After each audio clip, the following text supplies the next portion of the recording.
Bismillahirrahmanirrahim. Assalamualaikum warahmatullahi wabarakatuh.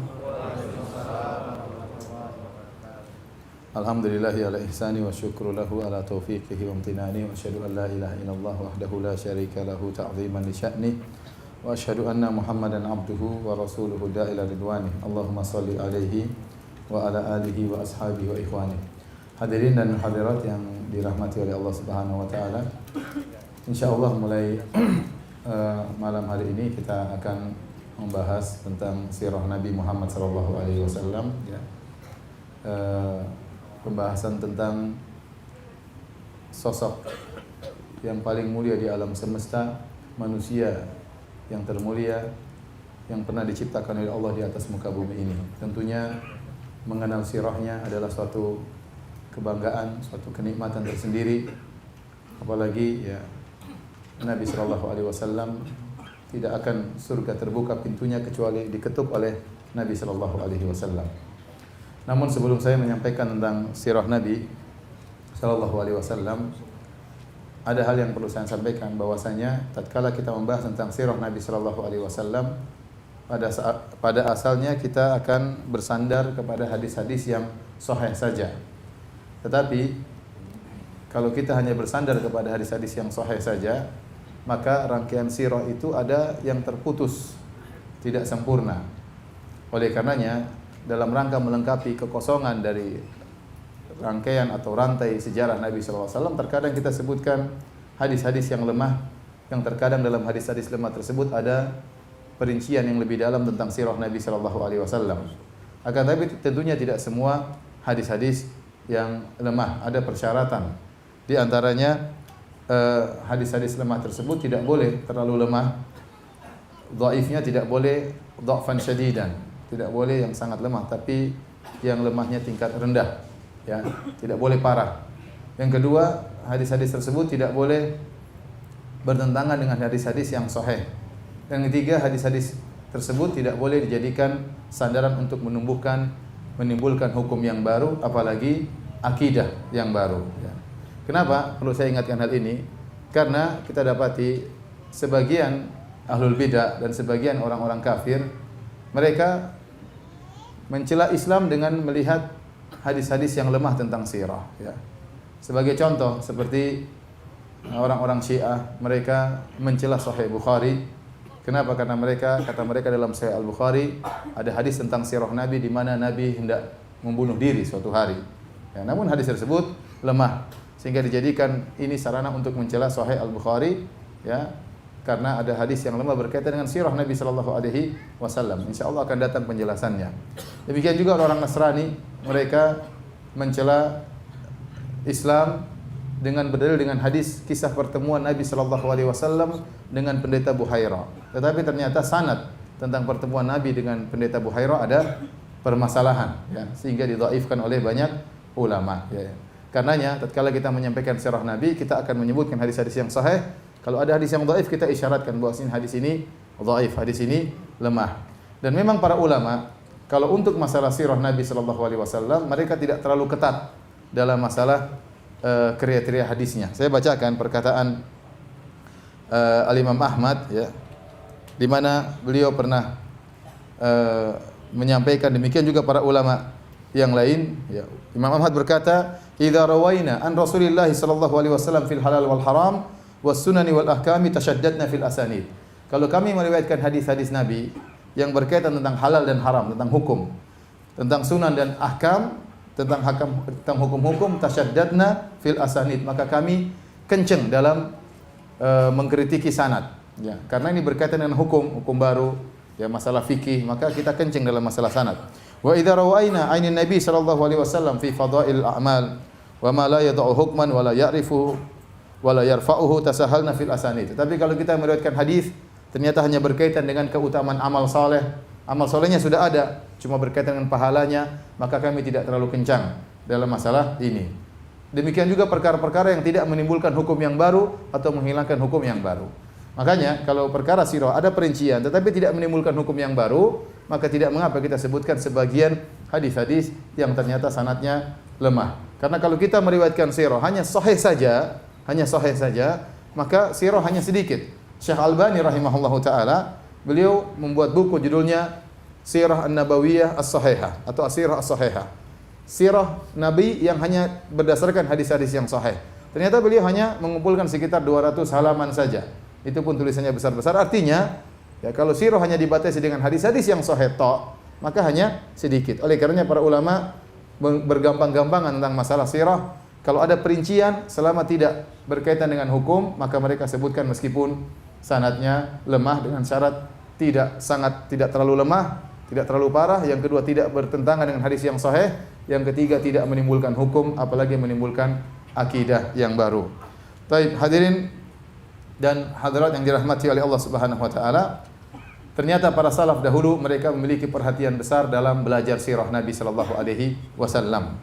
Seperti dinukilkan dari Ali Zainal Abidin, yaitu cucunya Ali bin Abi Thalib, yaitu Ali bin Husain bin Ali bin Abi Thalib radhiyallahu taala anhum ajma'in. Beliau pernah berkata, "Kunna nu'allamu maghaziyan Nabi sallallahu alaihi wasallam wa sarayahu kama nu'allamu surata minal Qur'an." Kami dahulu diajari, ya, kami dahulu diajari oleh orang tua kami, oleh para ulama kami tentang sejarah Nabi sallallahu alaihi wasallam, tentang peperangan-peperangan Nabi sallallahu alaihi wasallam. Sebagaimana kami diajari tentang Al-Qur'an, ya. Jadi mereka dahulu diajari tentang sirah Nabi sebagaimana diajari tentang Al-Qur'an. Kita tahu kalau seorang guru mengajarkan Al-Qur'an, maka dia sangat perhatian bagaimana sang anak bisa mengerti tentang Al-Qur'an, menghafal Al-Qur'an, mempelajari ayat-ayatnya, mempelajari tafsirnya. Demikian juga kami diajari tentang sirah Nabi sallallahu alaihi wasallam. Jadi perhatian para salaf tentang sirah luar biasa. Mereka mengajarkan sirah sebagaimana mereka mengajarkan Al-Qur'an. Demikian juga Az-Zuhri, seorang tabi'in, ya, Ibnu Syihab, dia pernah berkata, "Fi ilmil maghazi ilmul akhirati wad dunya." Dalam ilmu sirah, dalam peperangan Nabi sallallahu alaihi wasallam terdapat ilmu dunia dan juga ilmu berkaitan dengan akhirat. Ibnul Jauzi rahimahullah pernah berkata, "Ra'aitul istighala bil fiqhi wa sama'il hadits la yakadu yakfi fi salahil qalbi illa an yumzaja bir raqa'iqi wan nadhari fi siyaris salafis salihin." Menurut saya melihat bahwasanya belajar fikih saja, belajar hadis saja, saya rasa tidak cukup untuk memperbaiki hati seseorang. Ya, kalau orang hanya belajar fikih, belajar hadis saja, terkadang ya dia kaku, terkadang hatinya keras, ya. Ya, belajar fikih, belajar khilaf-khilaf, terkadang hatinya keras. Maka perlu dicampur dengan masalah raqa'iq, masalah yang menimbulkan kelembutan hati. Demikian juga membaca tentang sirah para salafus salihin. Ya, para salafus salih. Ini berkata Ibnu Jauzi. Jadi belajar di sirah itu penting, ya. Tatkala kita belajar tentang sirah, kita lihat bagaimana perjuangan para sahabat, bagaimana perjuangan Nabi sallallahu alaihi wasallam, maka ini menggerakkan hati kita untuk semangat beribadah.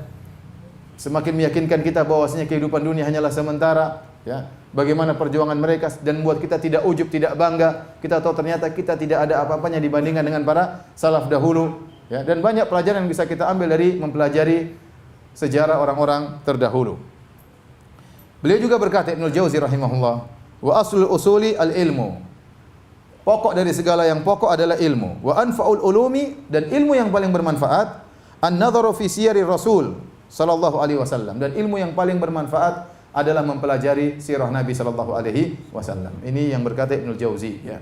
Dia berkata ilmu yang paling bermanfaat adalah mempelajari sirah Nabi sallallahu alaihi wasallam.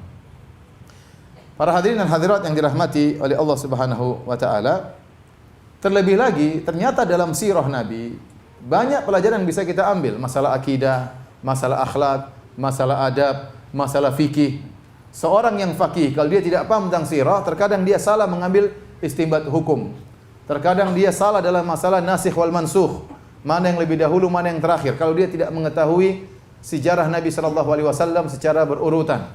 Terkadang dia baca hadis, ternyata hadis ini sudah mansukh. Ya, kalau dia tidak tahu sirah, dia akan salah dalam hal ini. Oleh karenanya Al-Khatib Al-Baghdadi rahimahullah pernah berkata, "Tata'allaqu bimaghazi Rasulillah sallallahu alaihi wasallam ahkamun katsirah, fayajibu katbuha wal hifdzu laha." Sungguh sirah Nabi berkaitan dengan banyak hukum-hukum. Oleh karenanya wajib untuk mencatat sirah Nabi sallallahu alaihi wasallam dan wajib untuk menjaga sirah Nabi sallallahu alaihi wasallam. Ibnu Abbas radhiyallahu taala anhuma pernah membuat kajian tentang sirah, satu sore sampai malam isinya sirah Nabi sallallahu alaihi wasallam. Sebagaimana diriwayatkan dari Ubaidillah bin Utbah, beliau berkata, "Wa laqad kunna nahdhuru indahu fayuhaddithuna al-ashiyata kullaha fil maghazi." Kami pernah menghadiri kajian Ibnu Abbas radhiyallahu taala anhuma maka dari waktu sore sampai malam kajiannya seluruhnya tentang peperangan Nabi sallallahu alaihi wasallam. Hadirin hadirat yang dirahmati oleh Allah Subhanahu wa taala. Yang kita pelajari bukan sembarang orang, yang kita pelajari adalah orang yang terbaik di alam semesta ini. Dialah Nabi Muhammad sallallahu alaihi wasallam, orang yang termulia, yang pintu surga tidak terbuka kecuali yang mengetuknya Nabi sallallahu alaihi wasallam. Yang kita tidak bisa masuk surga kecuali melewati jalan yang ditempuh oleh Rasulullah sallallahu alaihi wasallam. Kehebatannya diakui bahkan oleh orang-orang kafir. Bagaimana hebatnya Nabi Muhammad sallallahu alaihi wasallam bagi mereka yang adil, yang munsif, yang bisa menilai dengan hati yang jujur. Mereka tahu bagaimana hebatnya Nabi sallallahu alaihi wasallam. Oleh karenanya Michael H. Hart pernah menulis buku tentang 100 tokoh yang paling berpengaruh terhadap dunia. Dan dia pasang nomor 1 siapa? Nabi Muhammad sallallahu alaihi wasallam. Nomor 2 siapa? Isaac Newton kalau nggak salah. Nomor 3 Nabi Isa alaihissalam. Nomor 4 yang jelas Hitler nomor 39. Ya. Ini berarti pengakuan mereka terhadap hebatnya Nabi sallallahu alaihi wasallam, bahwasanya Nabi ya yang tinggal di gurun, ya tinggal di tempat yang jauh dari kemodernisasi, dari kemewahan, ternyata punya pengaruh luar biasa di alam semesta, bahkan nomor 1 dalam memberi pengaruh. Nabi SAW pernah mencapai tempat tertinggi di alam semesta ini. Tatkala Isra Mi'raj, maka Nabi naik di tempat yang sangat tinggi di Sidratul Muntaha, hampir-hampir bertemu dengan Allah, hampir-hampir ya bisa melihat Allah, hampir-hampir. Ya, karena begitu dekatnya Nabi sallallahu alaihi wasallam dengan Allah Subhanahu wa taala. Sampai sebagian ulama mengatakan malaikat Jibril pun mundur, Nabi maju sendiri. Maju sampai dekat dengan Allah Subhanahu wa taala, lantas berbicara langsung dengan Allah Subhanahu wa taala. Saking dekatnya Nabi dengan Allah Subhanahu wa taala, sampai sebagian sahabat bertanya, "Hal ra'aita rabbak?" Apakah engkau melihat Rabbmu wahai Rasulullah sallallahu alaihi wasallam? Kata Nabi, "Nurun anna arahu." Ada cahaya yang menghalangi. Bagaimana saya bisa melihat Allah Subhanahu wa taala? Artinya sangat dekat. Sangat dekat, sampai sebagian sahabat bertanya, apakah engkau melihat Tuhan, melihat Allah? Karena begitu dekatnya, engkau telah mencapai tempat tertinggi yang tidak pernah dicapai oleh makhluk manapun. Ya. Kata Nabi, nurun anna arahu, ada cahaya, bagaimana aku bisa melihat Allah Subhanahu wa taala. Hadirin dan hadirat yang dirahmati oleh Allah Subhanahu wa taala, ada beberapa keistimewaan sirah Nabi sallallahu alaihi wasallam. Ya, ada 3 keistimewaan sirah Nabi sallallahu alaihi wasallam dibandingkan dengan sirah-sirah yang lainnya. Yang pertama, hadirin dan hadirat yang dirahmati oleh Allah Subhanahu wa taala, sirah Nabi ya, sirah Nabi diriwayatkan dengan sanad-sanad yang bisa dipertanggungjawabkan. Jadi keotentikannya, keasliannya bisa dipertanggungjawabkan. Sehingga ada sanad-sanadnya. Dengan melihat sanad-sanad tersebut, kita bisa mengecek ini ceritanya benar atau tidak, ini sahih atau dhaif ya, karena ada sanadnya. Dan secara umum di antara keistimewaan Islam dibandingkan dengan agama-agama yang lain, Islam sampai kepada kita dengan sanad. Dengan sanad. An fulan sampai Nabi sallallahu alaihi wasallam, sehingga kita bisa meyakini kebenaran sirah Nabi sallallahu alaihi wasallam. Dan ini tidak kita dapatkan pada sirah-sirah nabi-nabi yang lainnya, ya. Kalau kita berbicara misalnya tentang Nabi Isa alaihissalam, ya, maka kita dapati sirah tentang Nabi Isa alaihissalam, ya. Kita dapati dari dalam kitab An-Najil, ya, Injil ya. Ternyata Injil tersebut tidak ada sanadnya. Tidak ada sanad yang bisa membuktikan keotentikan, keabsahan Injil tersebut, ya. Ya, mana sanadnya? Dari fulan an fulan tidak ada. Karena saya punya kawan, ya. Dia masuk Islam gara-gara hal ini. Dahulunya dia sempat belajar di sekolah mereka dan dia beragama mereka. Kemudian satu hari dia buka buku hadis. Dia melihat ada sanadnya an fulan bagaimana kredibilitasnya, apakah dia thiqah, apakah dia dhaif, apakah dia pelupa, apakah hafalannya kuat. Ini sangat detail dalam Islam. Sehingga tidak ada hadis kecuali kita bisa periksa sanadnya sahih atau tidak, karena rawi-rawinya ini ada biografinya semuanya. Kalau tidak ada biografinya maka dianggap majhul, dianggap lemah, ya. Berarti keotentikan sirah Nabi bisa dipertanggungjawabkan karena semuanya diriwayatkan dengan sanad. Sementara kalau kita lihat Injil tidak ada sanadnya, tidak ada sanadnya. Mana antum buka sanad kemudian Lukas berkata, Matius berkata, Yohanes berkata, ya. Tidak ada sanadnya dari kita sampai ke Yohanes sampai ke Matius, ya. Apakah yang dimaksud dengan Lukas dan Matius adalah murid-murid Nabi Isa al-Hawariyin, ataukah cuma orang yang namanya sama dengan nama-nama murid-muridnya Nabi Isa? Itu pun masih diperdebatkan oleh mereka, ya. Tidak ada. Apalagi kalau kita berbicara tentang Nabi Musa alaihissalam, lebih-lebih lagi tidak ada sanadnya. Mana sanadnya cerita tentang Nabi Musa alaihissalam? Tidak ada sanadnya. Oleh karenanya keistimewaan Islam dibandingkan agama yang lain, Islam sampai kepada kita, Al-Quran maupun hadis maupun sirah Nabi SAW semuanya dengan sanad. Kalau sampai tanpa sanad, maka orang bisa berbicara seenaknya. Ya. Contoh tentang kisah misalnya Sunan Kalijaga, ya, bertapa di pinggir kali, ya. Kemudian tahu-tahu jadi sunan.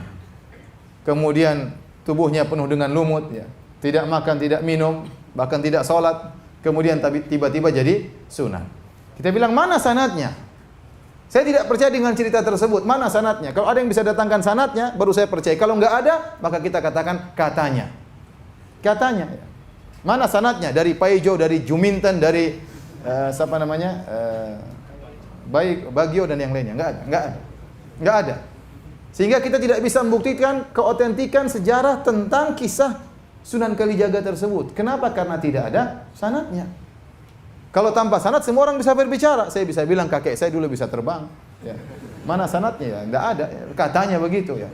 Dan itu banyak tersebar hikayat-hikayat katanya dan katanya.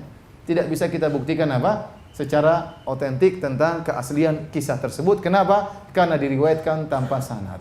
Adapun Islam dijaga oleh Allah Subhanahu wa taala karena adalah agama yang terakhir, maka seluruh ajaran yang sampai kepada kita ada sanadnya, bisa dipertanggungjawabkan. Ini yang pertama, keistimewaan sirah Nabi, semuanya diriwayatkan dengan sanad.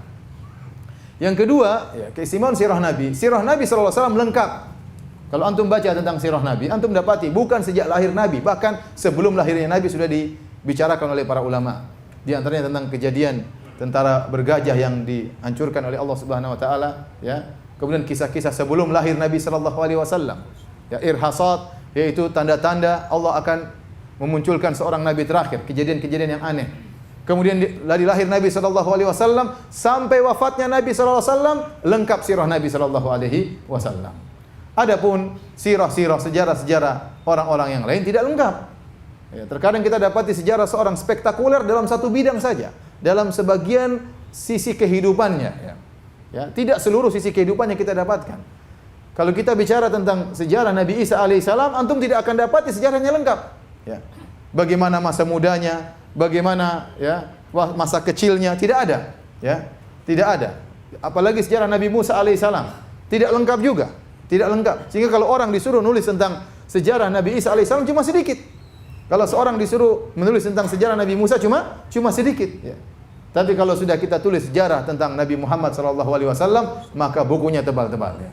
Bukunya tebal-tebal. Kenapa? Karena sejarah Nabi Muhammad SAW lengkap. Ya, lengkap. Ya. Ini ya adalah keistimewaan yang kedua. Keistimewaan yang ketiga, para hadirin hadirat yang dirahmati oleh Allah Subhanahu Wa Taala, ternyata sirah Nabi SAW seluruh bagian sisi kehidupannya adalah teladan. Seluruh sisi kehidupannya adalah teladan. Tatkala dia kecil bagaimana, bahkan sebelum dia menjadi seorang nabi, kecilnya bagaimana teladan bagi kita, terutama bagi anak-anak yatim. Kemudian tatkala remajanya, sebelum dia menjadi nabi juga teladan. Tatkala menjadi nabi lebih lagi teladan. Oleh karenanya nabi adalah teladan dalam segala sisi. Sebagai seorang ayah, dia adalah ayah yang terbaik. Sebagai seorang suami, adalah suami yang terbaik. Sebagai kepala negara, adalah kepala negara yang terbaik. Sebagai sahabat yang terbaik bagi kawan-kawannya, bagi sahabat-sahabatnya, ya. Sebagai pejuang dia yang terbaik, sebagai pemimpin, sebagai panglima, dia selalu yang terbaik. Maka seluruh sisi kehidupan Nabi sallallahu alaihi wasallam adalah teladan. Dan kita bisa mencontohi ya bagaimana ya sosok Nabi sallallahu alaihi wasallam. Yang ingin menjadi bapak yang terbaik, lihat bagaimana sosok Nabi sebagai seorang bapak. Yang ingin menjadi suami yang terbaik, lihat bagaimana sosok Nabi sebagai seorang suami. Yang ingin menjadi kepala negara terbaik, lihat bagaimana sosok Nabi sebagai kepala negara. Dan itu tidak antum dapatkan pada tokoh-tokoh yang lainnya, enggak ada. Taruhlah kita bicara Nabi Isa alaihissalam. Nabi Isa alaihissalam Nabi yang mulia. Tapi kalau seorang ingin mencontoh bagaimana menjadi bapak yang baik, Nabi Isa tidak disebutkan beliau menikah. Tidak pernah menjadi bapak. Tidak pernah memiliki anak-anak. Bagaimana menjadi suami yang terbaik? Tidak bisa mencontohi Nabi Isa. Nabi Isa tidak punya istri, tidak disebutkan beliau punya istri. Bagaimana mencontohi ya, kepala negara yang terbaik? Tidak ada kisah Nabi Isa menjadi kepala negara. Bahkan dia ditangkap, bahkan diyakini oleh mereka disalib meskipun dia tidak disalib ya. Sehingga terputus. Tidak ada contohnya. Demikian juga Nabi Musa alaihissalam. Kita tidak dapati sirah dia secara lengkap sehingga tidak bisa kita tiru bagaimana kehidupan beliau alaihissalam secara utuh. Berbeda dengan Nabi sallallahu alaihi wasallam. Seluruh kehidupannya adalah teladan bagi umatnya. Oleh karenanya Allah Subhanahu wa taala bersumpah tentang akhlak Nabi sallallahu alaihi wasallam. Allah puji, kata Allah, wa innaka la ala khuluqin azim. Sungguhnya engkau berada di atas perangai yang agung, ya.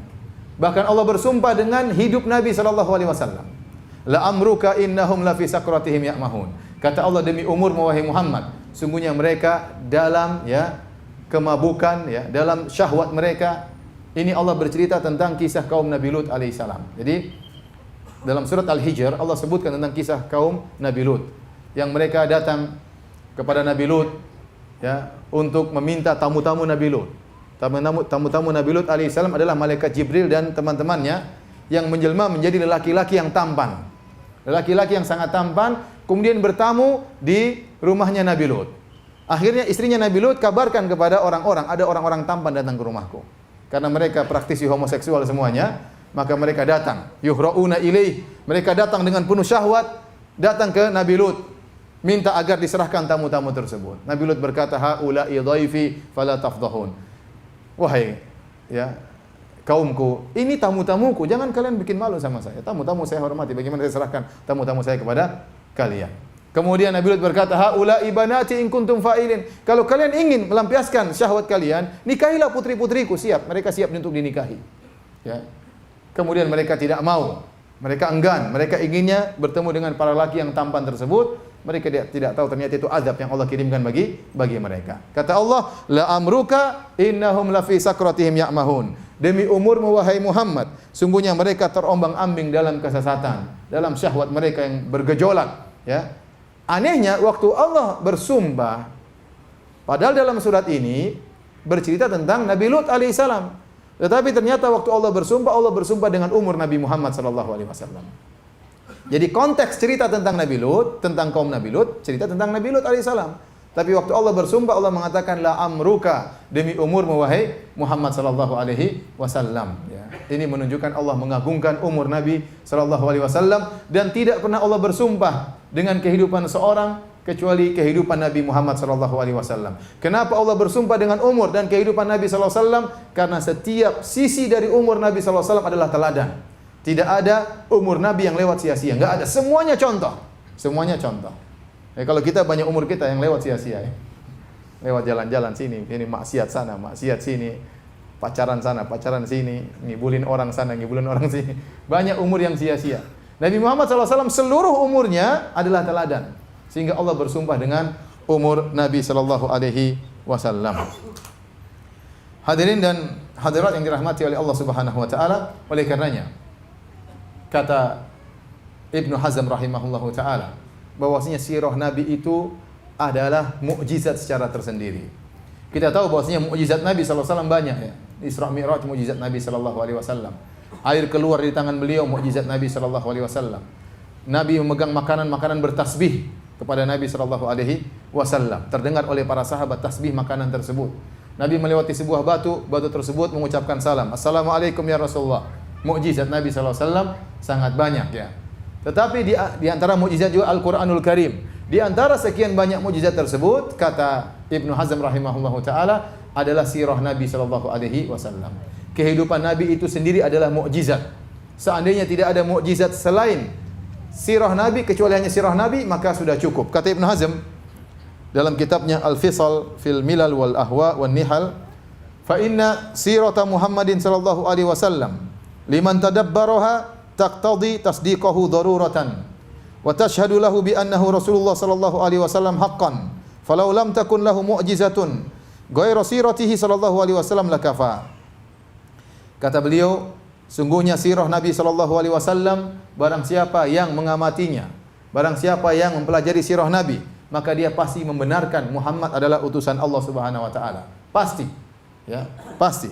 Seandainya tidak ada mukjizat dari Nabi kecuali mukjizat sirahnya, maka sudah cukup untuk membuktikan bahwasanya dia adalah seorang Rasulullah sallallahu alaihi wasallam. Oleh karena kalau kita pelajari sirah Nabi sallallahu alaihi wasallam, semuanya adalah teladan, Sebagai contoh sederhana, dalam masalah peperangan. Ya. Kita tahu para sahabat beraninya luar biasa. Keberanian mereka tidak kita ragukan. Apalagi Ali bin Abi Thalib, terkenal sangat pemberani. Ya. Terkenal sangat pemberani. Ya, waktu Nabi SAW berhijrah, ya, maka yang tidur di tempat tidurnya Nabi adalah Ali bin Abi Thalib. Padahal ada orang-orang ingin masuk dan ingin menikam Nabi SAW. Maka Ali bin Abi Thalib bertarung dengan maut menggantikan posisi tidur Nabi SAW. Dan ini sangat berbahaya. Bisa jadi musuh datang kemudian tikam tiba-tiba ternyata bukan Muhammad, ternyata siapa? Ali bin Abi Thalib. Ali bin Abi Thalib yang luar biasa keberaniannya, nanti akan kita lewati dalam sirah-sirah Nabi. Beliau sendiri pernah berkata, "Kunna idhah marral ba'su wa laqiyal qaumul qauma ittaqaina bi Rasulillah sallallahu alaihi wasallam. Fama yakunu minna ahadun adna minal qaumi minhu." Kami kalau sudah masuk dalam medan pertempuran, musuh sudah bercampur aduk antara musuh dengan kaum muslimin, kondisi ihmarra, dalam kondisi sangat gawat, maka kami berlindung di balik Nabi sallallahu alaihi wasallam. Kami berlindung. Ini Ali bin Abi Thalib yang berbicara, bukan orang penakut yang bicara. Yang bicara siapa? Ali bin Abi Thalib. Kalau sudah kondisi sangat gawat, kami berlindung di balik Nabi sallallahu alaihi wasallam, dan tidak seorang pun yang lebih dekat dengan musuh kecuali Rasulullah sallallahu alaihi wasallam. Oleh karena dalam masalah keberanian Rasulullah SAW nomor satu. Nanti kita akan bicara, ya, entah pertemuan ke-30 ya, mungkin ya, kalau sampai tentang perang Hunain. Perang Hunain. Dalam perang Hunain Rasulullah SAW berjalan dengan para sahabat. Mereka terjebak dalam satu lembah. Tiba-tiba pasukan kaum musyrikin menghujani anak panah kepada mereka. Maka para sahabat kabur waktu itu, kabur karena mereka terjebak. Mereka kabur. Tiba-tiba Nabi SAW tidak kabur. Nabi maju dengan tunggangannya dengan berkata, "Ana ibnu Abdul Muttalib, ana nabiyyun la kadzib." Aku adalah putranya Abdul Muttalib. Aku adalah nabi dan aku tidak pernah berdusta. Nabi maju sendirian. Nabi maju sendirian sementara para sahabat semuanya mundur. Ini bukti Nabi SAW kalau masalah berani nomor satu. Ya. Taib.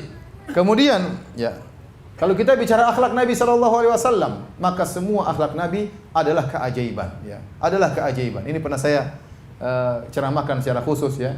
Judulnya Mukjizat Akhlak Rasulullah SAW. Kenapa? Karena akhlak Nabi memang mukjizat, ajaib. Tidak ada orang yang bisa meniru akhlak Nabi dengan sempurna seperti Nabi SAW.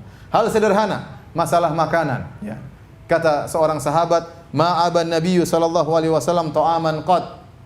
Nabi tidak pernah mencela makanan sama sekali. Idza syaha syai'an akalahu, kalau dia suka dia makan. Wa in kariyahu tarakahu, kalau dia tidak suka dia tinggalkan. Itu sifat Nabi. Tidak pernah mencela makanan sama sekali. Kalau dia suka beliau makan, kalau beliau enggak suka beliau diam tanpa komentar sama sekali. Al-Imam Nawawi rahimahullahu taala tatkala mengomentari hadis ini, "Ma'aban Nabiyyu sallallahu alaihi wasallam ta'aman qat." Nabi tidak pernah mencela makanan sama sekali, yaitu seperti seorang berkata terlalu asin, ya. Kurang manis, ya, kurang kecut, ya, ya, misalnya, ya. Nabi tidak pernah komentar, subhanallah. Saya tanya sama antum, apa antum tidak pernah komentar makanan? Coba, ada orang pernah nggak tidak komentar makanan? Satu hari aja tidak komentar makanan. Ya, mungkin kalau satu hari. Sebulan tidak pernah komentar makanan, susah, gatal ini mulut mau komentar. Apalagi seumur hidup tidak pernah komentar makanan, mustahil. Ini membuktikan dia adalah seorang Rasul. Kalau nggak suka, dia tinggalkan tanpa dia komentari.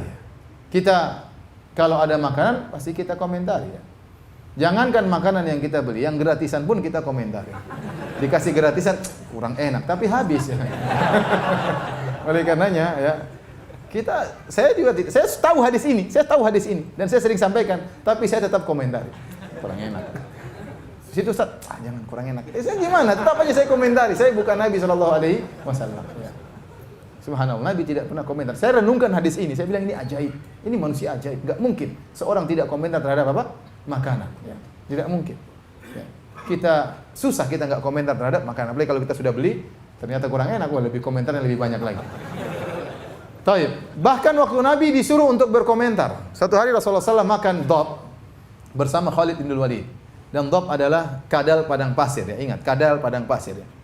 Ya, kadal padang pasir, ya, makanannya bukan buas, dia tidak buas, dia makan rumputan, ya. Wajahnya mirip iguana, ya. Ya, jadi bukan kadal seperti kampung kita, enggak. Karena ada sebagian dulu pernah orang salah menerjemahkan kitab Bulughul Maram, tatkala sampai pada kalimat dhab dia terjemahkan kadal. Ternyata Nabi Khalid bin Walid pernah makan kadal di hadapan Nabi. Sampai orang salah paham, mereka tangkap kadal, mereka potong, mereka ini sunnah Nabi, ini makan kadal. Padahal kadal yang tempat kita kadal yang buas, ya tidak makan ayam, makan tikus dan yang lainnya. Enggak. Ini kadal padang pasir namanya dhab, ya. Dhab. Nabi SAW dihidangkan dhab, kadal tersebut sudah dipotong-potong, dimasak, dihidangkan di hadapan Nabi. Waktu Nabi sedang bersama Khalid ibn Walid. Waktu Nabi mau makan, sebagian istri Nabi kasih tahu, "Ya Rasulullah, wahai suamiku, itu dhab." Oh, dhab. Nabi tidak tahu kalau itu dhab karena sudah dipotong. Akhirnya Rasulullah SAW tidak makan. Rasulullah SAW diam saja. Khalid bin Walid mulai makan dhab, makan dengan lahapnya dia makan. Waktu melihat Nabi SAW tidak makan, maka Khalid bin Walid bertanya kepada Nabi SAW, "Aharamun hu ya Rasulullah?" Anda tidak makan ya Rasulullah, dhab. Apakah dhab hukumnya haram? Ya. Lihat, Nabi sekarang diminta untuk komentar. Rasulullah biasanya kalau tidak suka diam aja. Sekarang beliau diam, Khalid tanya, "Kenapa Anda tidak makan?" Kan repot jawabnya, disuruh komentar ya. Mungkin kalau kita, aduh, ente gimana? Ustadz kok dikasih kadal? Ada kambing, ada ayam, kadal dikasih sama Ustadz ya. Tapi Nabi SAW, tatkala disuruh komentar, beliau komentarnya dengan halus, yang tidak mencela makanan sama sekali. Kata beliau, "Lam yakun bi ardi qaumi fa ajidu afuhu." Kata dia, ini kadal tidak ada di kampungku, maka saya mendapati diriku tidak bisa memakan kadal. Jadi dia bilang apa? Tidak ada di kampungku. Kalau antum dikasih tempe enggak enak, dia bilang enggak ada di kampungku. Ada kampung banyak tempe. Jadi tatkala Nabi disuruh untuk komentar, ternyata dia bisa milih perkataan yang tidak mencela makanan tersebut. Dia mengatakan, "Lam yakun bi ardi qaumi." Ini tidak ada di kampungku. Selesai. Dia tidak bilang ini kadal, ini apa, mengerikan, masalah, enggak. Dia cuma bilang tidak ada di kampungku. Maka ini menunjukkan akhlak Nabi yang sangat luar biasa. Dan ini banyak ya. Kita lihat bagaimana Nabi SAW terhadap pembantunya Anas bin Malik radhiyallahu taala anhu. Ya, kata Anas, "Laqad khadamtu Rasulullah SAW 9 sinin aw 10 sinin." Aku telah menjadi pembantu Nabi 9 tahun atau 10 tahun. Tidak pernah Nabi SAW mengatakan kepadaku, "Halla taraktahu, halla fa'altahu." Kenapa kau tidak begini? Ya. Kenapa kau melakukan ini? Nabi tidak pernah protes yang melakukan Anas. Kalau Anas melakukan kesalahan, maka Nabi tegur dengan cara yang lain. Nabi tidak pernah mengatakan, "Kenapa kau begini? Kenapa kau tidak begini?" Apa ada bos 10 tahun tidak pernah ngomel sama pembantunya? Mustahil. Ini menunjukkan bahwasanya Nabi SAW benar-benar seorang Rasul. Ini dalil ya bahwasanya akhlak Nabi SAW adalah mukjizat tersendiri bagi orang yang mentadaburinya dan mempelajarinya. Baik, sekarang kita mempelajari tentang urgensinya mempelajari sirah Nabi. Kenapa kita belajar sirah Nabi sallallahu alaihi wasallam? Kenapa kita belajar sirah beliau? Yang pertama, sirah Nabi merupakan bagian dari agama. Sirah Nabi merupakan bagian dari agama. Terlalu banyak ayat-ayat dalam Al-Quran tidak bisa kita pahami dengan baik kecuali kalau kita belajar sejarah Nabi Sallallahu Alaihi Wasallam. Contoh sederhana, ya. Kalau kita membaca misalnya ayat-ayat dalam surat Ali Imran bercerita tentang perang Uhud, kita nggak ngerti bagaimana kisah ayat-ayat tersebut kecuali kalau kita belajar sirah Nabi tentang peperangan tersebut. Baru kita bisa hayati ayat-ayat tersebut. Demikian juga Allah sebutkan misalnya dalam surat Al-Ahzab ayat sedikit tentang Ghazwatul Ahzab. Ya. "Idz ja'ukum min fawqikum wa min asfala minkum wa idz zaghatil absar wa balagatil qulubul hanajir wa tadhunnuna billahi dhununa hunalika butuliyal mu'minuna zulzilu zilzalan syadida." Kata Allah, tatkala musuh datang kepada kalian dari atas, dari bawah, mengepung kalian, tatkala pandangan kalian sudah tidak stabil, tatkala ketakutan sudah sampai di kerongkongan, dan kalian sudah berprasangka dengan kepada Allah dengan berbagai macam prasangka, tatkala itulah kalian diuji dengan ujian yang sangat berat, digoncangkan dengan goncangan yang sangat berat. Ayat sederhana begitu. Ini maksudnya bagaimana? Kalau kita nggak belajar tentang perang Khandaq, tentang bagaimana pengepungan 10.000 pasukan, bagaimana Yahudi berkhianat, bagaimana kondisi yang sangat menakutkan, kita tidak bisa menghayati ayat ini. Maka saya katakan tidak mungkin seorang bisa menghayati Al-Quran dengan benar, terutama ayat yang berkaitan tentang sirah, kecuali dia belajar sirah Nabi Sallallahu Alaihi Wasallam. Ayatnya satu, tapi penjelasannya ini panjang kalau kita baca sirah. Kondisinya begini loh. Saat kita mengerti kondisinya baru kita tahu ternyata ayat ini benar. "Idz ja'ukum min fawqikum wa min asfala minkum." Tatkala musuh mengepung dari atas, dari bawah. "Wa idz zaghatil absar." Tatkala pandangan kalian tidak bisa lagi stabil saking ketakutannya. Kok bisa demikian? Ada apa gerangan? Maka kita tidak akan tahu kecuali kalau belajar sirah Nabi sallallahu alaihi wasallam. Oleh karenanya sirah adalah bagian daripada agama. Ya, sirah adalah bagian dari agama. Jadi sirah itu bukan bacaan hanya sekedar pengantar tidur, tidak ya. Enggak, kita ini belajar sirah, kita belajar fikih juga, kita belajar akidah, kita belajar akhlak.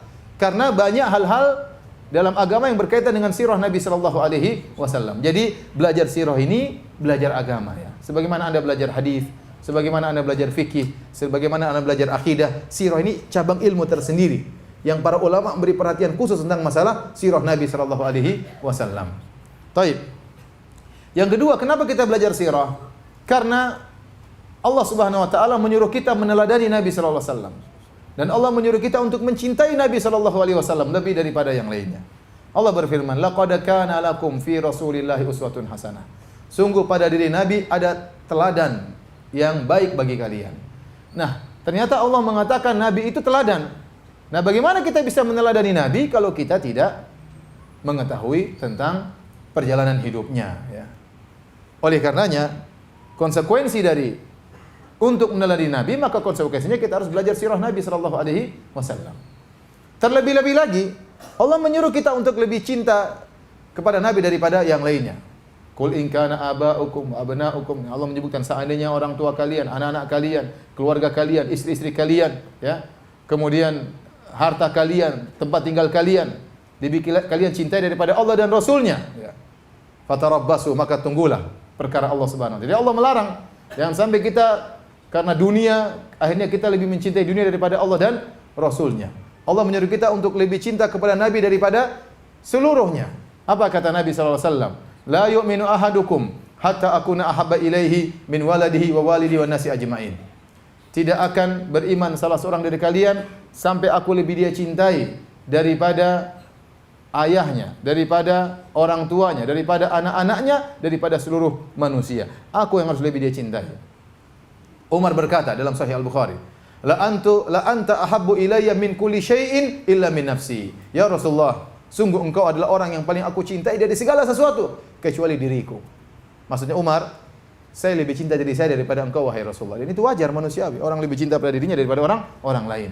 Maka Nabi berkata, la ya Umar, belum sempurna iman wahai Umar, hatta akuna ahabba ilaika hatta min nafsik, sampai aku lebih kau cintai daripada dirimu sendiri. Maka Umar berkata, al-an ya Rasulullah, la anta ahabbu ilayya min kulli syai'in hatta min nafsi. Sekarang ya Rasulullah, aku lebih mencintai engkau daripada segala sesuatu, bahkan aku lebih cinta kepadamu daripada diriku sendiri. Dan itu dipraktikkan oleh para sahabat. Bagaimana mereka mengorbankan jiwa raga mereka di hadapan Nabi sallallahu alaihi wasallam. Waktu dalam perang Uhud Nabi berkata, ya, Nabi sallallahu alaihi wasallam menyampaikan kepada para sahabat, ya, man dafa'ahum anni fahuwa rafiqi fil jannah. Man yudafi'hum anni fahuwa rafiqi fil jannah. Nabi mengatakan barang siapa yang menolak musuh membelaku, maka dia akan menjadi temanku di surga. Maka para sahabat berebut-rebutan untuk mati di hadapan Nabi sallallahu alaihi wasallam. Mereka mengorbankan jiwa mereka, bagi mereka jiwa mereka murah dibandingkan dengan untuk membela Nabi sallallahu alaihi wasallam.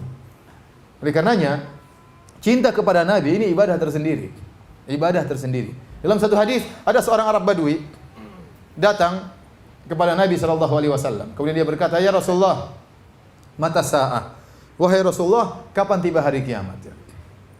Para sahabat kalau sudah ada orang Arab Badui datang mereka senang ya. Karena orang Arab Badui ini kalau nanya enggak pakai malu-malu ya. Para sahabat kalau mau nanya mereka malu, enggak enak sama Nabi karena Nabi karismatik, enggak enak nanya. Sehingga mereka terkadang ada permasalahan, mereka simpan lama baru tanya kepada Nabi. Cari kesempatan pas untuk nanya kepada Nabi sallallahu alaihi wasallam. Kalau Arab Badui enggak. Datang, ya Rasulullah, langsung tanya. Kadang-kadang, wahai Muhammad, saya punya pertanyaan langsung. Ya, jadi mereka senang kalau ada Arab Badui. Ya. Terkadang juga ada Arab Badui di sini. Ya. Jadi dia bertanya, ya Rasulullah, mata sa'ah, ya Rasulullah, kapan hari kiamat?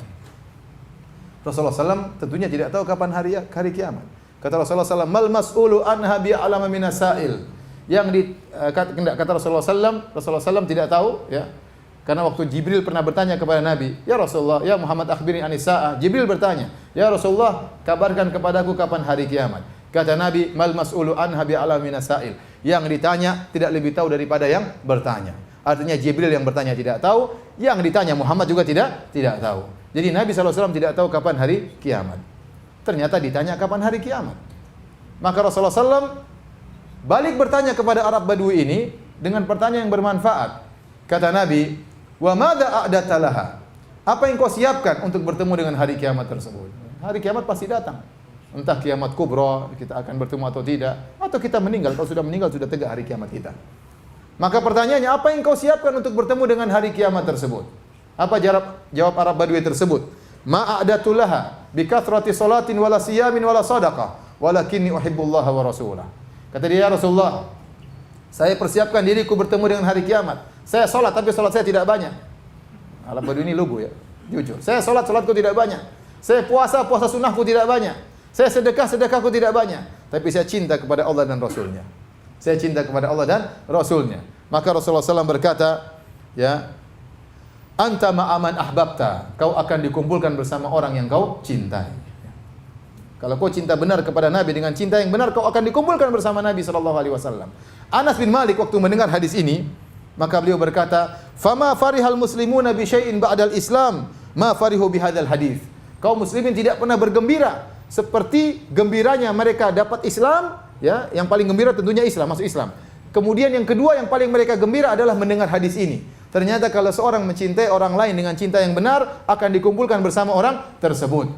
Maka Anas bin Malik berkata, "Fa ana uhibbun nabi wa Abu Bakrin wa Umar, ya, wa arju an akuna ma'ahum bi hubbi iyyahum wa illam a'mal bi mithli a'malihim." Aku cinta kepada Nabi, aku cinta kepada Abu Bakar, dan aku cinta kepada Umar, dan aku berharap dikumpulkan bersama mereka meskipun aku tidak bisa beramal seperti mereka, namun karena aku cinta kepada mereka.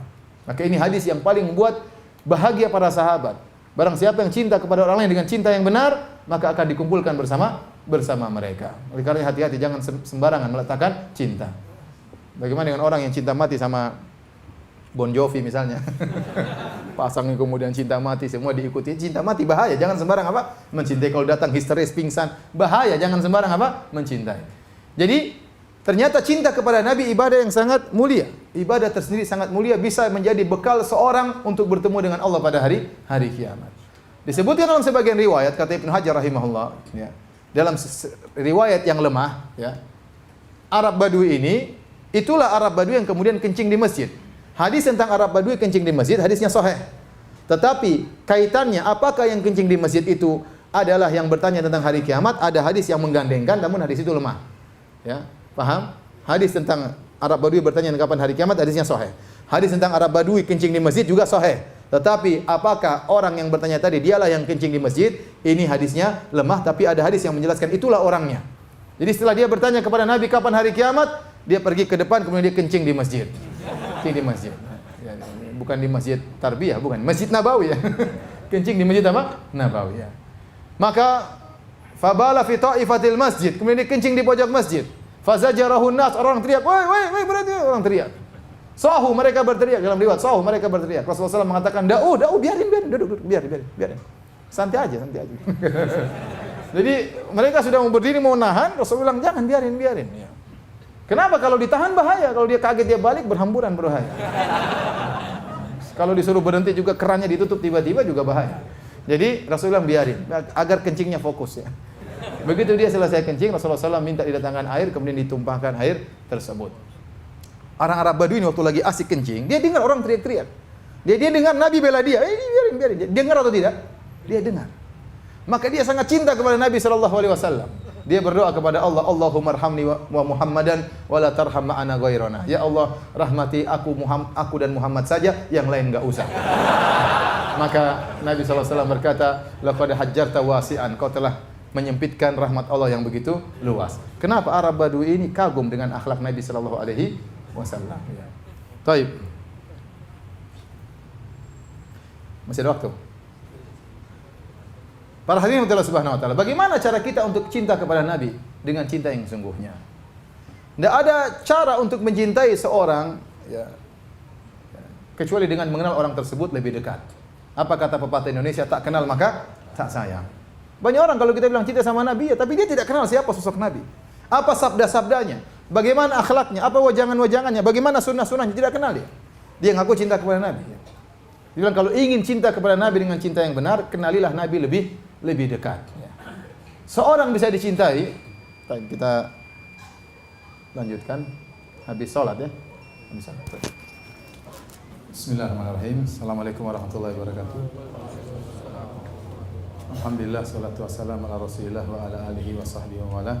Kita lanjutkan tadi pada poin ya, bahwasanya Allah telah memerintahkan kita untuk mencintai Nabi daripada yang lainnya. Dan Nabi telah mengatakan, la yu'minu ahadukum hatta uhibba hatta ya yuhibba la yu'minu ahadukum hatta akuna ahabba ilaihi min waladihi wa walidihi wa nasi ajma'in. Tidaklah beriman salah seorang dari kalian sampai aku lebih dia cintai daripada orang tuanya, daripada anak-anaknya, dan daripada seluruh manusia. Maka untuk mencintai seseorang ada dua hal yang bisa membuat kita mencintainya. Yang pertama, karena orang tersebut memang indah atau mulia dari zatnya. Nabi SAW akhlaknya sangat mulia. Dengan kita mengenali akhlak mulia Nabi yang sangat indah, maka kita akan semakin mencintai Nabi SAW. Maka kita harus belajar tentang bagaimana akhlak Nabi, bagaimana perangai Nabi, bagaimana adab-adab Nabi. Semakin pelajari sirah Nabi SAW, maka kita akan semakin cinta kepada Nabi SAW. Ya. Kita lihat bagaimana ya dermawannya Nabi SAW. Ya. Dalam satu hadis dalam Sahih Muslim, ada seorang datang kepada Nabi SAW, fasa'ala minan Nabi SAW ghanaman bainal jabalain. Maka dia pun minta kepada Nabi kambing yang banyak, yaitu kambing satu lembah di antara dua gunung. Fa'atahu ghanaman bainal jabalain. Maka Nabi tatkala diminta kambing yang begitu banyak, ya, jadi kambing satu lembah di antara dua gunung. Ini adalah istilah bahasa Arab, artinya jumlah yang sangat banyak. Dia minta kambing dengan jumlah yang sangat banyak. Maka Nabi pun fa'atahu ghanaman bainal jabalain. Maka Nabi pun berikan dia kambing yang dia minta tersebut. Akhirnya orang ini pulang ke kampungnya, kemudian dia berkata, ya qaumi aslimu fa inna Muhammadan ya a'ta man lam yakhshal faqah. Wahai kaumku, masuklah kalian ke dalam Islam. Kalau ingin dapat kambing banyak seperti saya, masuk apa? Islam. Sungguhnya Muhammad itu kalau sudah beri sesuatu tidak pernah takut miskin. Sungguhnya Muhammad itu kalau sudah berikan sesuatu tidak pernah takut miskin. Buktinya saya minta kambing banyaknya dia kasih ya. Maka Nabi SAW kalau memberi sesuatu tidak pernah takut miskin. Demikian juga kisah Sofwan bin Umayyah bin Khalaf. Umayyah bin Khalaf adalah salah seorang gembong orang-orang Quraisy yang tewas setelah perang Badar. Dan dialah majikannya Bilal bin Rabah, yang dia menyiksa Bilal bin Rabah dengan siksaan yang luar biasa. Ya. Kemudian akhirnya dia tewas setelah perang Badar, dia dibunuh oleh Bilal. Ya. Bilal mengatakan, ma najautu in naja. Kata Bilal, saya yang mati atau dia yang mati. Akhirnya Bilal kemudian menikam tuan yang pernah menyiksanya dahulu. Anaknya Sofwan bin Umayyah dendam kepada Nabi SAW.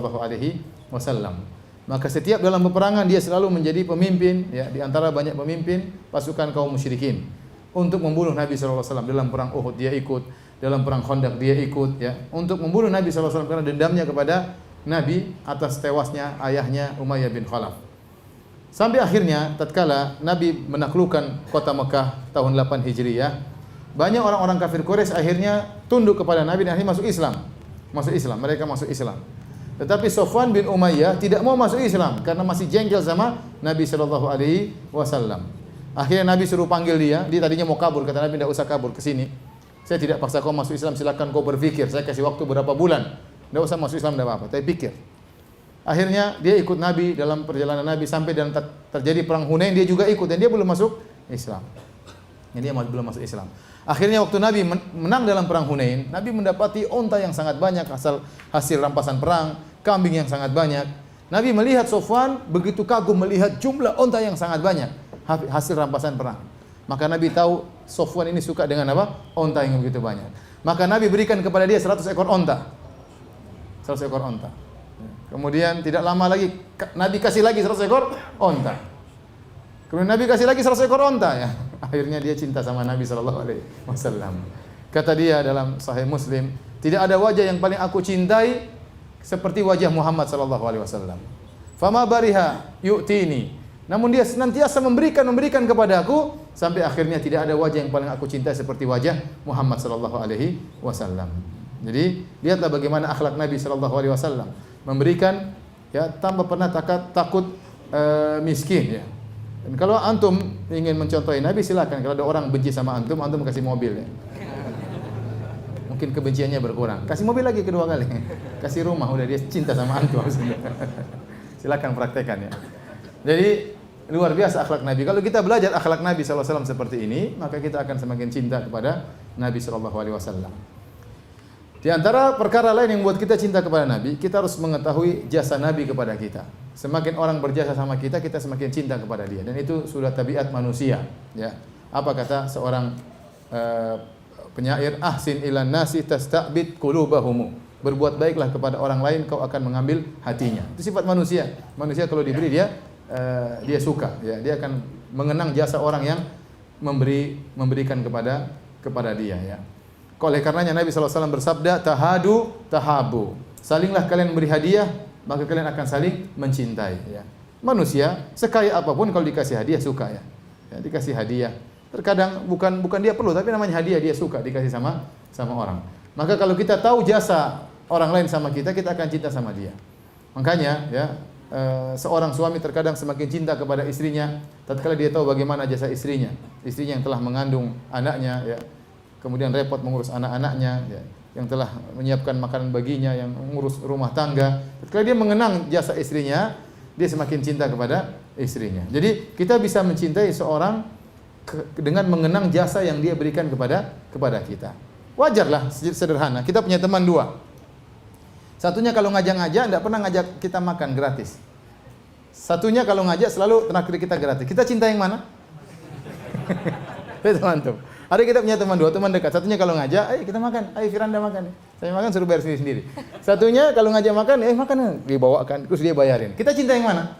Yang kedua, wajar otomatis manusiawi ya. Ada yang baik sama kita cinta sama dia. Itu manusia, itu sangat wajar. Semakin dia banyak jasa kepada kita semakin cinta kepada dia. Itu manusiawi ya. Ahsin ilan nasi tasta'bid qulubahum. Berbuat baiklah kepada manusia, kau akan mengambil hatinya. Nah, jasa yang paling besar bagi kita di alam semesta ini jasanya Nabi sallallahu alaihi wasallam. Kenapa saya katakan demikian? Karena dengan kita mengikuti petunjuk Nabi, kita akan meraih kebahagiaan di dunia, terlebih lagi kebahagiaan di akhirat. Orang kalau tidak mengikuti petunjuk Nabi, dia tidak bahagia. Semakin dia menjalankan syariat Nabi, semakin menjalankan sunnah Nabi, dia semakin bahagia. Semakin bahagia. Itu di dunia. Ya. Orang beriman pasti sudah merasakan keindahan hidup di dunia, kebahagiaan. Makanya Ibnu Taimiyah mengatakan inna fid dunya jannatan man lam yadkhulha lam yadkhul jannatal akhirah. Oh kama qala. Sungguhnya di dunia itu ada surga. Barang siapa yang tidak masuk di surga tersebut, dia tidak akan merasakan surga di akhirat. Artinya apa? Seakan-akan Ibnu Taimiyah mengatakan orang yang beriman, menjalankan sunnah Nabi, bertakwa kepada Allah, dia pasti bahagia. Dia merasakan surga di dunia sebelum dia merasakan surga di akhirat. Nah, kalau kita mengenang jasa Nabi yang satu poin ini, di mana Nabi SAW diusir oleh kaumnya, dikatakan sebagai pendusta, dikatakan sebagai dukun, dikatakan sebagai penyihir, ya, dilukai oleh kaumnya, diusir dari kampung halamannya. Semuanya Nabi jalani demi kita, agar kita bisa merasakan indahnya Islam. Ya. Agar kita bisa merasakan indahnya Islam. Kalau kita melihat perjuangan Nabi yang tidak pernah berhenti, nanti kalau antum belajar sirah Nabi, antum tahu Nabi tidak pernah istirahat. Sejak Allah berkata kepada dia, "Qum fa'anzir." Bangunlah, beri peringatan. Nabi tidak pernah beristirahat sampai dia meninggal dunia. Kenapa? Untuk memperjuangkan Islam, untuk menyampaikan Islam agar cahaya Islam bisa sampai ke seantero dunia, agar kita orang-orang Indonesia juga bisa merasakan indahnya Islam. Maka barang siapa yang mengikuti ajaran Nabi SAW, dia akan bahagia di dunia.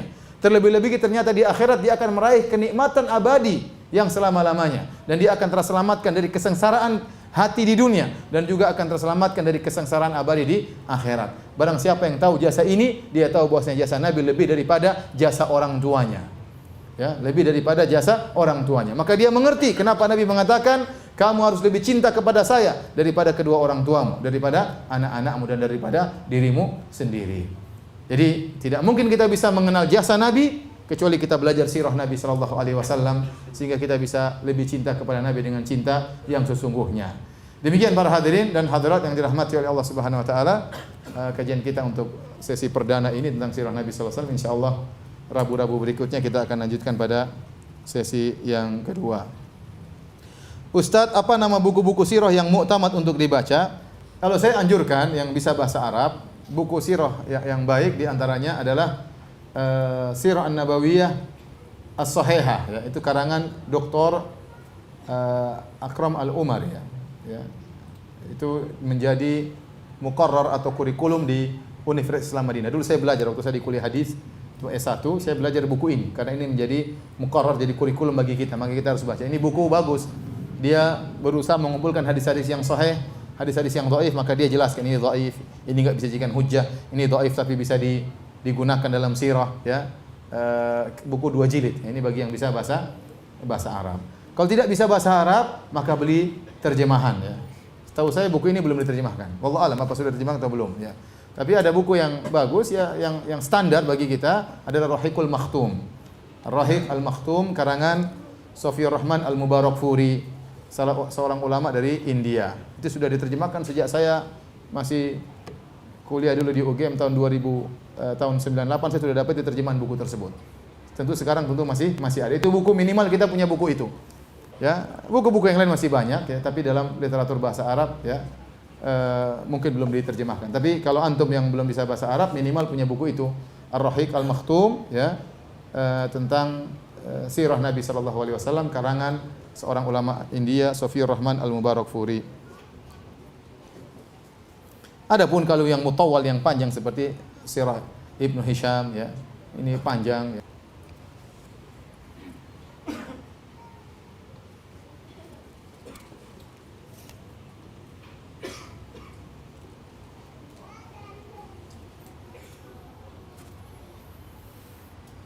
Saya mau tanya bagaimana hukumnya imam yang selalu membaca surat Asy-Syarah Alam Nashrah Laka Sadrak dan surat Al-Fil ya, di salat berjamaah di waktu maghrib saja dan selalu dibaca di waktu salat maghrib dan tidak pernah membaca surat yang lain. Nah, ini saya juga nggak tahu kok bisa demikian ya. Ya, coba tanyakan sama dia ya. Setahu saya tidak demikian ya. Apakah dia sangat cinta kepada surat Al-Fil, surat gajah tersebut ya? Apakah dia sangat cinta kepada surat Asy-Syarah? Ya, kalau dia mungkin cinta mungkin saja, tapi kalau ada keyakinan bahwasanya kalau baca surat ini begini di waktu maghrib maka itu bid'ah ya. Tapi kita nggak tahu, mungkin dia suka dengan surat tersebut. Tapi tanyakan saja, Pak Imam, ini kayaknya nggak pernah rubah suratnya. Ada apa gerangannya? Nggak apa-apa. Ya. Atau mungkin dia nggak punya hafalan kecuali 2 surat itu. Husnuzon saya. Tapi nggak apa-apa. Kalau sah saja. Ya. Nggak ada masalah. Cuma coba tanya kalau ingin tahu. Kalau enggak ya nggak apa-apa.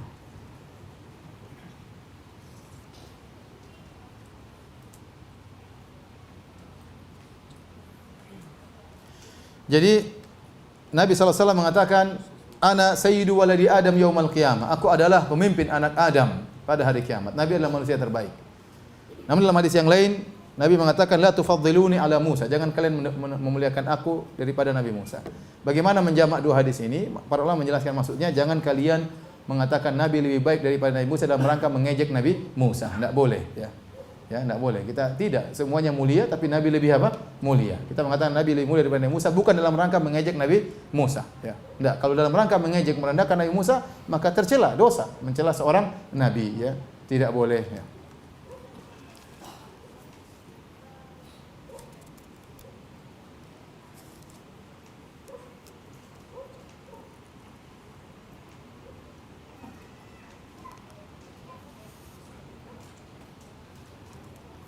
Di kantor saya setiap hari selalu di setel radio yang ada musiknya. Sedangkan saya tahu mendengarkan musik itu tidak boleh. Saya sudah berusaha untuk mengecilkan volume radio tersebut. Namun manajer saya membesarkan kembali volume radio tersebut. Bagaimana sikap saya? Ya sudah ya. Ya antum sudah kecilkan, dia besar, ini urusan dia dengan Allah Subhanahu wa taala. Ya, kecuali ente yang jadi manajer. Tapi Anda bukan manajer ya sudah, mau apa lagi?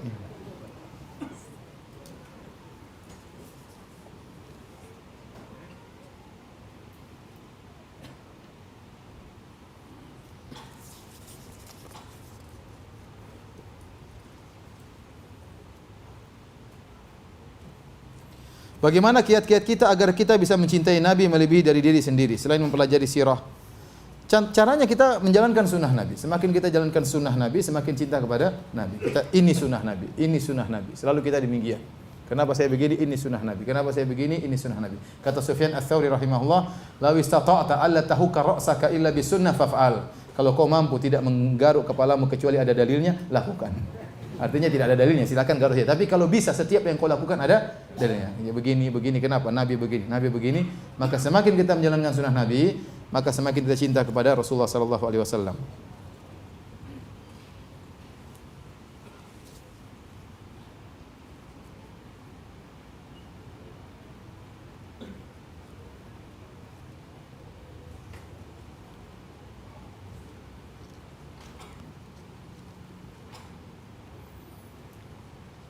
Sebagaimana dan seberapa sering Nabi olahraga. Nabi tiap hari olahraga ya, jalan ke sana, jalan ke sini, ke masjid, perang, jihad, ya olahraga nggak berhenti-berhenti. Tapi maksud antum kalau jogging ya, saya nggak pernah dapat hadis ya, kecuali Nabi pernah lari sama Aisyah radhiyallahu taala anha ya. Jadi Nabi, kehidupan mereka sahabat dahulu membuat mereka tetap selalu apa? Berolahraga. Mereka jangan dibayangkan seperti kita ya, mereka setiap hari jalan, setiap kali gerak, mungkin pegang onta, pegang kuda, ini semua butuh apa? Butuh energi. Ya, maka meskipun tidak usah latihan, mereka sendiri sudah apa? Berolahraga. Mungkin mereka punya latihan khusus seperti berenang, manah mungkin ya. Tetapi secara umum hari-hari mereka berisi dengan olahraga. Tapi kalau kita tanya, Ustadz, Nabi setiap hari jogging, saya nggak tahu dalilnya. Setiap hari treadmill belum ada waktu itu. Tapi Nabi, kehidupan dia mengkonsekuensikan dia selalu dalam kondisi apa? Bergerak, ya, kondisi bergerak.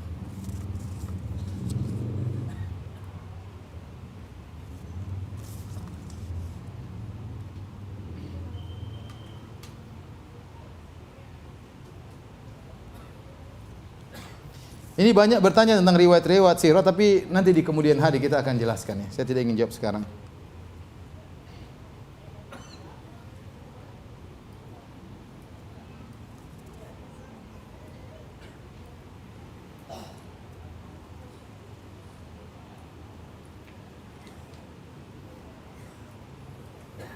Dari hadis tentang Nabi tidak pernah mencela makanan, bagaimana jika kita telah mengikuti hadis di atas hingga akhirnya yang memberi makanan bertanya, misal istri, karena makanan tersebut tidak kita makan. Jadi istri sudah kasih makanan, terus istri tanya, gimana? Kenapa enggak makan? Apa jawaban kita? Tidak ada di kampungku. Ini semua di kampung ada, nasi, tempe, kangkung. Ya antum carilah kata-kata yang baik ya. Ya, lagi apa atau bilang aja enak tapi bagaimana? Ya susah memang kalau menerapkan hadis Nabi, susah ya. Itu susah. Ya, mungkin kita tidak bisa. Ini tidak haram mengomentari, tidak. Ini hanya menjelaskan tentang bagaimana tingginya budi pekerti Nabi sallallahu alaihi wasallam. Sampai makanan pun tidak pernah beliau cela ya. Tapi kalau antum bilang sayang, masya Allah makannya enak tapi kurang garam, kan bisa aja ya. Kok lebih enak yang kemarin sayang, ini ada ya, bisa jadi yang buat sayang tidak tersinggung ya.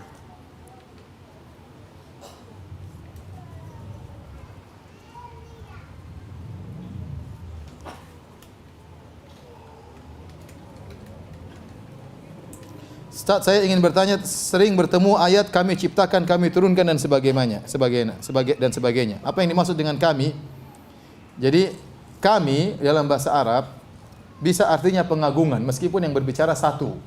Ya. Sebagaimana bahasa Indonesia, kita juga terkadang mengatakan apa? Kami. Maksudnya apa? Saya sendiri, kami yang ini, padahal maksudnya saya satu orang. Jadi kami tidak berarti harus banyak orang.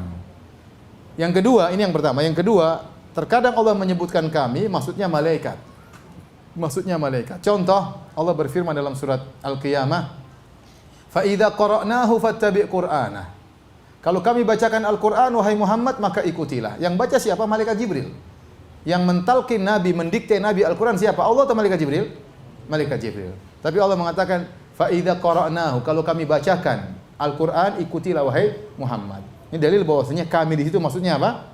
Malaikat. Ya, malaikat. Ya. Demikian juga dalam ayat yang lain, misalnya Allah berfirman, walaqad khalaqnal insana wa na'lamu ma tuwaswisu bihi nafsuhu wa nahnu aqrabu ilaihi min hablil warid idh yatalaqqal mutalaqiyani 'anil yamini wa 'anil shimali qa'id ma yalfidhu min qawlin illa ladayhi raqibun atid. Sungguh kami telah menciptakan manusia, ya. Dan kami telah mengetahui apa wa na'lamu ma tuwaswisu bihi nafsuhu, dan apa yang dibicarakan oleh jiwanya kami tahu. Kemudian kata Allah, wa nahnu aqrabu ilaihi min hablil warid, dan kami lebih dekat kepada dia daripada urat nadinya. Kami lebih dekat. Kami di sini maksudnya apa? Kata para malaikat. Karena setelah itu Allah berfirman, "Idz yatalaqqal mutalaqiyani." Tatkala dua malaikat mencatat dari kanan dan kiri. Jadi kami lebih dekat tatkala malaikat. Berarti kami di situ maksudnya apa? Para malaikat. Jadi Allah tatkala mengatakan kami, bisa jadi maksudnya Allah tunggal, tetapi dalam bentuk pengagungan, dan ini juga digunakan dalam bahasa Indonesia. Kita bilang kami, terkadang kami lebih hebat daripada sekedar mengatakan saya, ya, lebih penghormatan kami. Atau kami di situ maksudnya adalah anak buah Allah, yaitu para malaikat. Dan anehnya sekarang sebagian non muslim mengkritiki orang Islam dari sisi ini. Tuh Allah bilang kami berarti Allah juga apa? Berbilang.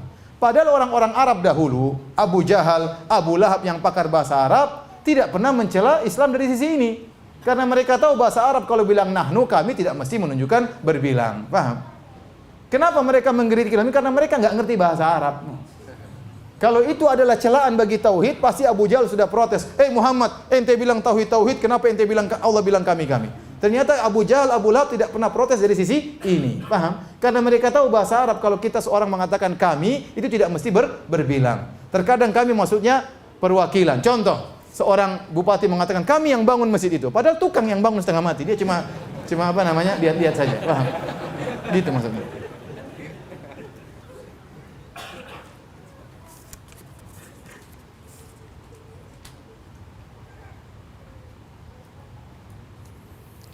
Saya sering baca dengar kisah meninggalnya Rasulullah SAW, namun ada kisah yang ia meninggal di pangkuan Fatimah. Enggak benar, ini hadis dustanya orang Syiah. Nabi meninggal di pangkuan siapa? Aisyah. Nabi SAW dirawat oleh istri-istrinya.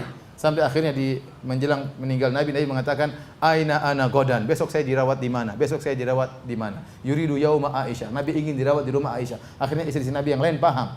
Mereka mengorbankan jatah nginap mereka, semuanya diberikan kepada Aisyah. Kenapa? Nabi lagi sakit parah dan Nabi ingin dirawat di rumah Aisyah. Sampai akhirnya Nabi meninggal di pangkuan Aisyah radhiyallahu taala anha.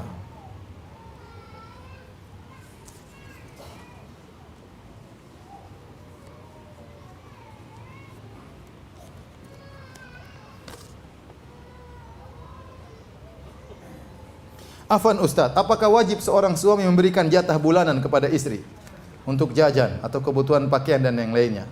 Atau cukup nafkah makanan? Karena sejak nikah saya tidak bekerja lagi. Saya selalu ingat sama orang tua saya karena waktu saya sendiri saya selalu menyisihkan uang untuk bantu orang tua saya. Kalau enggak dikasih ya tidak pernah berani minta ke suami. Dan saya pernah sekali dikasih tapi saya kembalikan ke suami. Atau apa ini? Tapi sekarang tidak. Saya mau ikhtiar dagang tapi masih tahap perencanaan. Bagaimana pendapat Ustaz? Setahu saya ya, yang wajib bagi suami adalah memberikan ya kebutuhan sandang pangan apa? Papan ya. Kata Allah, liyunfik dzu sa'atin min sa'atih wa man qudira 'alaihi rizquhu falyunfik mimma atahu Allah. Hendaknya seorang memberikan nafkah kepada istrinya sesuai dengan kemampuannya. Kalau dia ternyata orang kaya, berikan kepada istrinya. Ya, berikan makanan, berikan minuman, pakaian, berikan emas, berikan uang jajan. Kalau dia memang punya uang berlebihan. Tapi kalau ternyata memang rezekinya sempit, maka kata Allah falyunfik mimma atahullah, maka dia berikan sesuai dengan kemampuannya ya. Seorang suami yang baik tentunya memotivasi istrinya untuk berbakti kepada kedua orang tuanya. Maka dia sisihkan uang untuk diberikan kepada mertuanya. Tentunya itu yang terbaik ya. Tapi kalau dikatakan wajib, saya tidak berani mengatakan apa? Wajib ya. Ya tapi suami istri tidak mengapa bilang kepada suami, "Mas, saya ingin berbakti sama orang tua, bisakah kau bantu?" ya. Dengan kata-kata yang lembut sambil dipijit-pijit ya. Insya Allah dikasih ya. Tapi kalau mas gimana? Ya enggak dikasih. Makanya sampaikan secara baik-baik ya. Insya Allah suami yang soleh akan membantu istrinya berbakti kepada kedua orang tuanya. Demikian kajian kita, kurang lebihnya saya mohon maaf. Kita kafaratul majelis, subhanakallah bihamdik, asyhadu alla ilaha illa anta, astaghfiruka wa atubu ilaik. Assalamualaikum warahmatullahi wabarakatuh.